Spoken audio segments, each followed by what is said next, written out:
ఈయన పేరు శ్రీరామకృష్ణ. ఒక రిటైర్డ్ పోలీస్ ఆఫీసర్. నిజాయితీని నమ్ముకుని తన సర్వీస్లో ఎంతోమంది అభాగ్యులకు అండగా నిలబడ్డ గొప్ప వ్యక్తి. ఎటువంటి హోదాలకు అధికారాలకు లొంగని గొప్ప వ్యక్తిత్వం ఉన్న మనిషి. అందమైన చిన్న కుటుంబం, భార్య, 2 పిల్లలు. పిల్లల్ని సెటిల్ చేసి రిటైర్ అయిన తర్వాత కూడా ఎవరి మీద ఆధారపడకుండా స్వశక్తి తన కుటుంబాన్ని పోషించుకుంటున్న గొప్ప మనిషి. అంతేకాదు, ఈయన తన సర్వీస్లో ఉన్నప్పుడు 2 అనాథల్ని చేరదీసి వాళ్ళని చదివించారు. వాళ్ళే వంశీ, అలాగే అతని తమ్ముడు హర్ష. హర్ష శ్రీరామకృష్ణ గారి కొడుకైనటువంటి రవీంద్రతో కలిసి హైదరాబాద్లోని ఒక సాఫ్ట్వేర్ కంపెనీలో ఉద్యోగం చేస్తున్నాడు. వాళ్ళిద్దరూ మంచి స్నేహితులు కూడా. వంశీకి తనని తన తమ్ముడిని ప్రయోజకులుగా మార్చిన శ్రీరామకృష్ణ గారంటే గౌరవం మాత్రమే కాదు, ప్రాణం కూడా.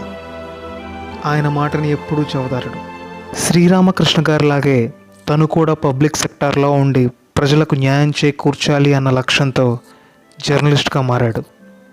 ఇదంతా కూడా వీళ్ళ ఒకవైపు జీవితం. శ్రీరామకృష్ణ అలాగే వంశీ ఇద్దరూ కూడా వేరే కంటికి తెలియకుండా మరొక జీవితాన్ని వీళ్ళ మార్గంలో ఎంచుకున్నారు. అదే out of the law, out and out లా.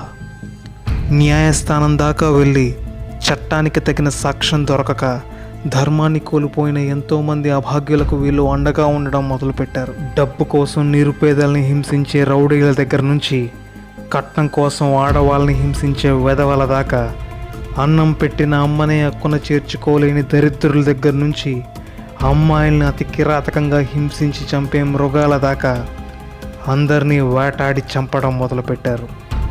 అలా న్యాయస్థానంలో జరగని న్యాయం వీళ్ళ కనుసైగల్లో 3వ కంటికి తెలియకుండా జరగడం మొదలైంది.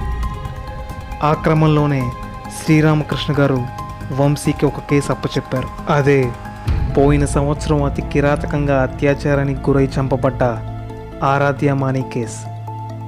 ఈ కేసుకు సంబంధించి అదే సంవత్సరం సాయి అలాగే సిద్ధార్థ అనే 2 నిందితులుగా పరిగణించి ఉరిశిక్ష వేయడం కూడా జరిగింది. అయితే కేసు అప్పుడే మలుపు తిరిగింది. సాయి వాళ్ళ ఫాదర్ గోవర్ధన్ గారు శ్రీరామకృష్ణ గారికి బాగా తెలిసిన వ్యక్తి. కేసు వివరాల్లోకి వెళ్తే ఆ సంఘటన జరిగిన రాత్రి సిద్ధార్థ, సాయి ఇద్దరూ కూడా డ్రగ్స్ అలాగే మద్యం కలిగి ఉన్నట్లు రాసింది. సాయి గురించి అప్పటికే ఒక అవగాహన ఉన్నటువంటి శ్రీరామకృష్ణ గారు ఆ తప్పు తను చేసి ఉండడనే నమ్మారు. కానీ సాక్ష్యాలన్నీ వాళ్ళకు వ్యతిరేకంగా ఉండడంతో వాళ్ళు సాయిని పోగొట్టుకున్నారు. తన బిడ్డ చేయని తప్పుకు బలైపోయాడన్న బాధతో గోవర్ధన్ గారు ఆత్మహత్య చేసుకుని చనిపోయారు. చనిపోయిన తన కొడుకు తిరిగి రాడని, కానీ నిజం మాత్రం బతకాలని, అతని మీద ఉన్న చెడ్డ పేరు పోవాలని గోవర్ధన్ గారు తన ఆఖరి కోరికగా పేర్కొని కన్నుమూశారు. డిపార్ట్మెంట్ కేసు క్లోజ్ చేసిన శ్రీరామకృష్ణ గారు తన పర్సనల్ కోర్టులో కేసును మళ్ళీ రీఓపెన్ చేశారు. ఆ బాధ్యతల్ని వంశీకి అప్పచెప్పారు.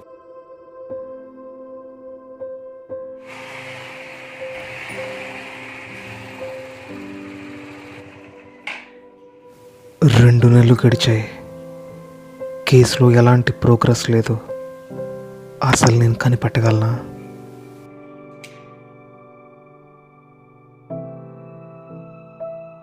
మరెందుకు చాలా మంది ఆడవాళ్ళు 9 ఇయర్స్కి 22 ఇయర్స్కి 19 ఇయర్స్కి ఎందుకు ఇలా చనిపోతున్నారు? హలో సార్, ఫ్రీగా ఉన్నారా? వంశీ, బాబాయ్ని పిలవమని ఎన్నిసార్లు చెప్పాలరా? సారీ బాబాయ్, ఒక ఇంపార్టెంట్ విషయం మాట్లాడాలి. క్లూ ఏమైనా దొరికిందా? వాడే దొరికాడు. Very good Vamshi, but are you sure? అవును బాబాయ్, కంప్లీట్ ప్రూఫ్స్ ఉన్నాయి. ఎప్పుడు? సాయంత్రం. మరి ఉషా పాప? వాళ్ళని 3 రోజుల ముందే విజయవాడ పంపించేశాను బాబాయ్. సరే.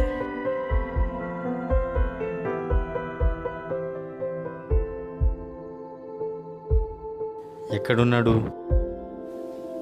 ఆ గదిలో. కేసుకు సంబంధించిన ప్రూఫ్స్ అన్నీ ఈ ఫైల్లో ఉన్నాయి. ఇలాంటి కేసుని ఇంత తక్కువ టైంలో బాగానే సాల్వ్ చేసేవరా. ఇంతకీ నువ్వెందుకు ఇలా ఉన్నావు? ఫోన్లో కూడా చాలా డల్గా మాట్లాడావు. చెప్పురా, ఏం జరిగింది? ఎప్పట్లాగే 2 వారాల క్రితం ఒక డిబేట్ కండక్ట్ చేశాను. తల్లిదండ్రులు పిల్లల్ని ఎలా పెంచాలి అన్నది టాపిక్. దానికి చాలామంది ఫ్యామిలీస్ అటెండ్ అయ్యాయి. అందులో ఒక ఫ్యామిలీ మన కాలనీ వాళ్ళే అంట. మొన్నే హైదరాబాద్ నుంచి వచ్చారంట. వాళ్ళ పాప నన్ను చూసి గుర్తుపట్టి నా దగ్గరకు వచ్చింది. డాడీ ఒక నిమిషం ఆపు. Hi uncle, good evening. మీరు మార్నింగ్ చెప్పిన స్పీచ్ చాలా బాగుంది. థ్యాంక్ యూ రా. అంకుల్, మీరు మాట్లాడిన తర్వాత నాకు ఒక డౌట్ వచ్చింది, అడగొచ్చా? ఏంటమ్మా? మీరు చెప్పారు కదా మనం ఇప్పుడు లీడ్ చేసే లైఫ్ మన పేరెంట్స్ రాసి పెట్టిన తలరాత అని. మమ్మీ డాడీ ఉన్నవాళ్ళు పర్వాలేదు, మరి లేని వాళ్ళు? మరి వాళ్ళు లేకుండా ఈరోజు బాగా సెటిల్ అయిన వాళ్ళ తలరాత ఎవరు రాశారు? మీరు ఇంకో మాట కూడా అన్నారు, ఈరోజు మన లైఫ్ మన చుట్టూ ఉండే ఎన్విరాన్మెంట్ డిసైడ్ చేస్తుంది అని అన్నారు. ఆ మాట నిజమే అంకుల్, కానీ మన చుట్టూ ఉండే పరిస్థితుల కన్నా మన వ్యక్తిత్వమే చాలా గొప్పది. అది దేన్నైనా కంట్రోల్ చేయగలదు. మురికివాడలో పుట్టి కలెక్టర్గా మారిన వాళ్ళు, పేద కుటుంబంలో పెరిగి ఫుట్బాల్ ఛాంపియన్స్లా ఎదిగిన వాళ్ళు, ఇలా మన ప్రపంచంలో చాలా మంది ఉన్నారు. అంత గొప్పగా ఎదిగిన వాళ్ళ సంకల్పానికి వాళ్ళ వ్యక్తిత్వమే కదా అంకుల్ కారణం.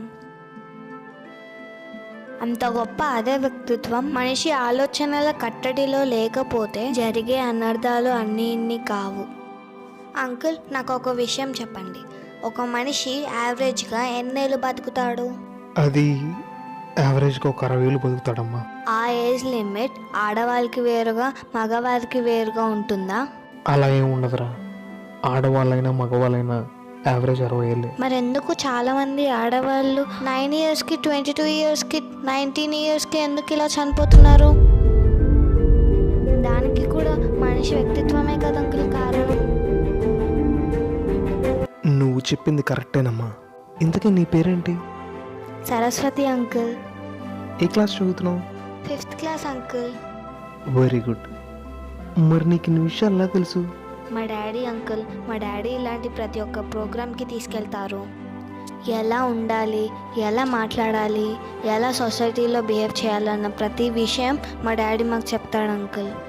He's my role model uncle. ఒక్క నిమిషం ఆగమ్మా.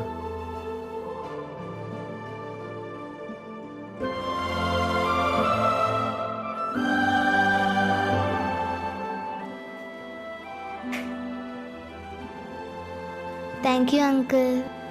ఈ చాక్లెట్ మీ నాన్నగారికి ఇచ్చి ఐఎమ్ ప్రౌడ్ ఆఫ్ యూ నాన్న అని చెప్పు.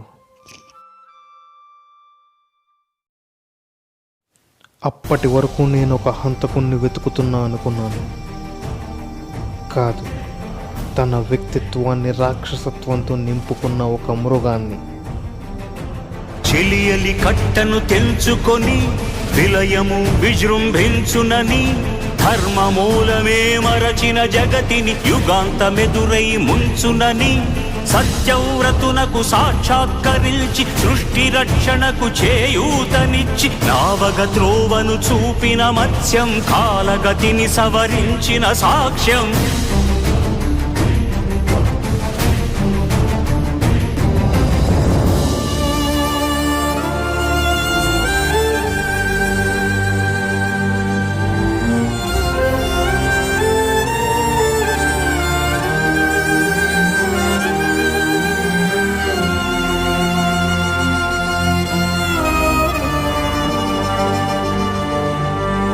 చేయదలచిన మహత్కార్యము మోయజాలని భారమైతే పొందగోరినదందలేని నిరాశలో అణగారిపోతే బుసలు కొట్టే అసహనపు నిట్టూర్పు సెగలకు నీరసించక ఓటమిని ఓడించగలిగిన ఓరిమే కూర్మమన్నది క్షీరసాగర మదన మర్మం.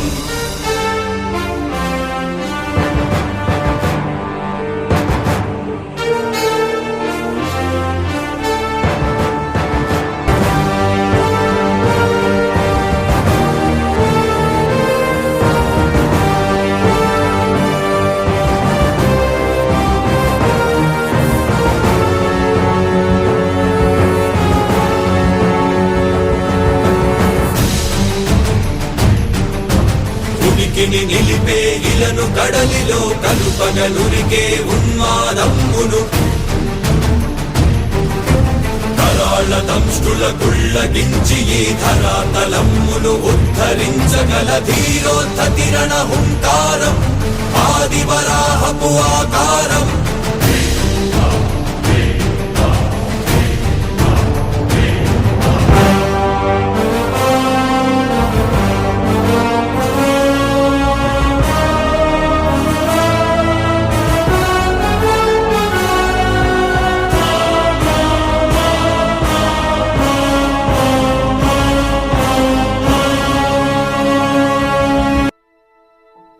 యావరేజ్గా ఇండియాలో రోజుకి 80 అత్యాచారాలు జరుగుతున్నాయి. అది కేవలం లెక్కల్లోకి వస్తున్నావు మాత్రమే. పరువుకి సొసైటీకి భయపడి ఎవరికి చెప్పుకోలేక తమలో తాము నరకం అనుభవిస్తున్న ఆడవాళ్ళు ఇంకా ఎంతమంది ఉండొచ్చు బాబాయ్? బాబాయ్, నీకు ఒక కూతురుంది, నాకు ఒక కూతురుంది. ఎలా చూసుకుంటాం బాబాయ్ మనం వాళ్ళని? బిడ్డ పుట్టంగానే ఈ చేతులతో పట్టుకుని మన వైపు ఎప్పుడు చూస్తారా అని ఆశగా ఎదురు చూస్తాం. వాళ్ళు ఏడుస్తూ అతి కష్టంగా కళ్ళు తెరిచి మన వైపు చూసిన ఆ క్షణం మన జీవితం మళ్ళీ మొదలవుతుంది. అలా మొదలైన ఆ జీవితాన్ని వాళ్ళ భవిష్యత్తుతో కలలతో నింపుకుని మనం బతుకుతాం. అలా గర్భగుడిలో దీపంలా గుండెల్లో పెట్టుకుని పెంచుకుంటున్న ఆడబిడ్డల్ని ఇలాంటి కొడుకులు అతి కిరాతకంగా హింసించి చంపి వాళ్ళ శవాలను అప్పచెప్తున్నారు.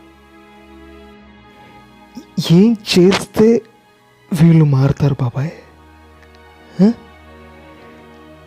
ఎలా చెప్తే ఈ నా కొడుకులకి ఆ తల్లిదండ్రుల కడుపు కోత అర్థమవుద్ది? అర్థం కాదు కదా. ఎలా చెప్పినా కూడా అర్థం చేసుకోలేరు కదా. ఈ నా కొడుకులు బతకూడదు బాబాయ్.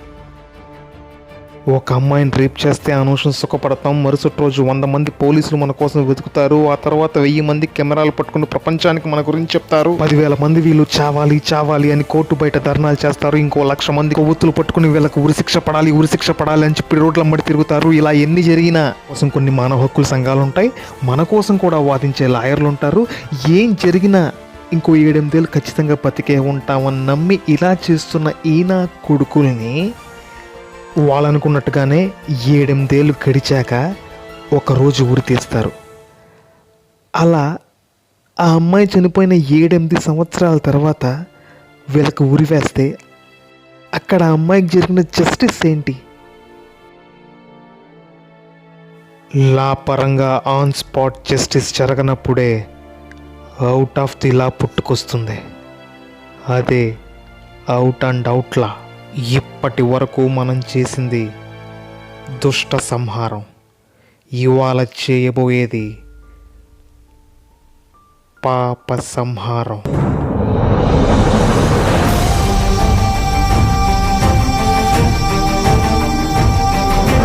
పాపపు తరువై పుడమికి బరువై పెరిగిన ధర్మజ్ఞానిని పెరుగగా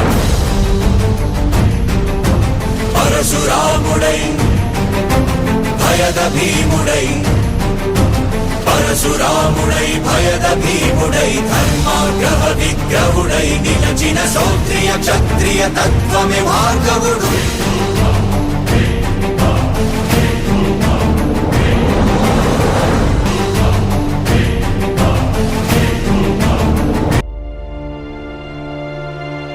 హర్ష,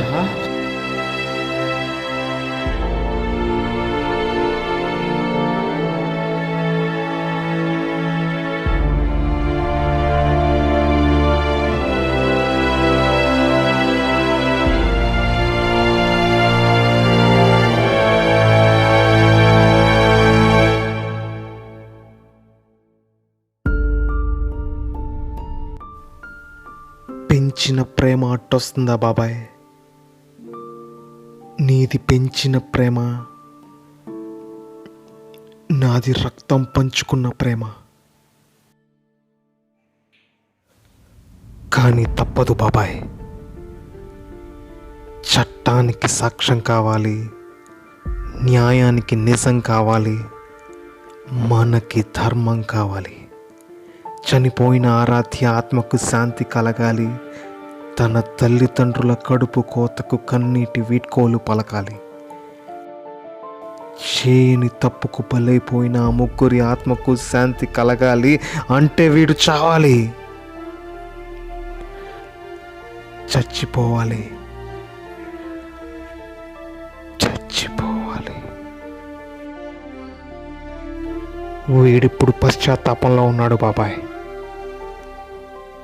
ఎప్పట్లాగా వచ్చి నీ కాళ్ళకు దండం పట్టలేడు. వాడి కాళ్ళు విరిచేశాను. చేయి చాచి తనని కాపాడమని నిన్ను అడగలేడు. వాడి చేతులు విరిచేశాను. నోరు తెరిచి నిన్ను బాబాయ్ అని పిలవలేడు. వాడి నాలుక కోసేశాను.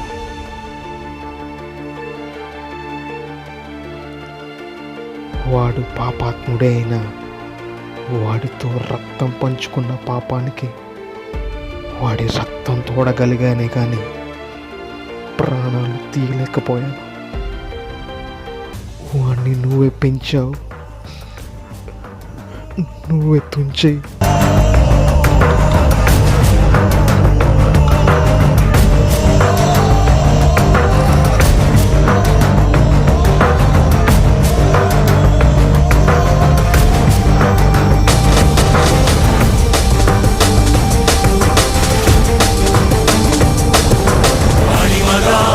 మహిమగా గరిమగా లఘిమగా ప్రాప్తిగా ప్రాగామ్యవర్తిగా ఈశత్వముగా వశిత్వముగా నీలోని అష్టసిద్ధులు నీకు కన్పట్టగా స్వస్వరూపమే విశ్వరూపముగా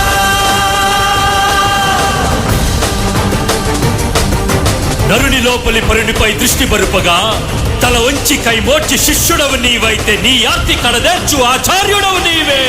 వందే కృష్ణం జగద్గురుం, వందే కృష్ణం జగద్గురుం, కృష్ణం వందే జగద్గురుం, కృష్ణం వందే జగద్గురుం, వందే కృష్ణం జగద్గురుం, వందే కృష్ణం జగద్గురుం, కృష్ణం వందే జగద్గురుం, కృష్ణం వందే జగద్గురుం, కృష్ణం వందే జగద్గురుం.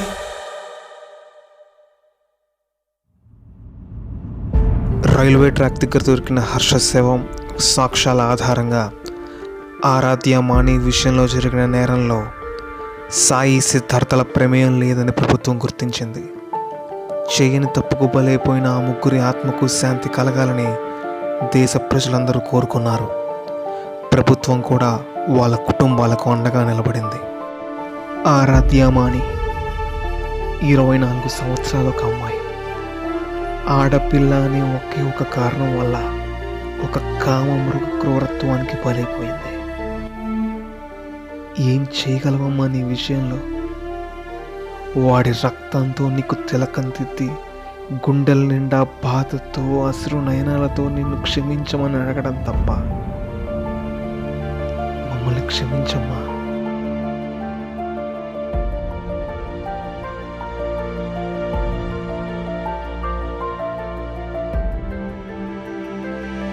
ఇప్పటి వరకు నువ్వు ఏ కేసు సాల్వ్ చేసినా ఎలా అని అడగలేదు, కానీ మొదటిసారి అడగాలనిపిస్తుందిరా. హర్ష అని ఎలా కనిపెట్టావు?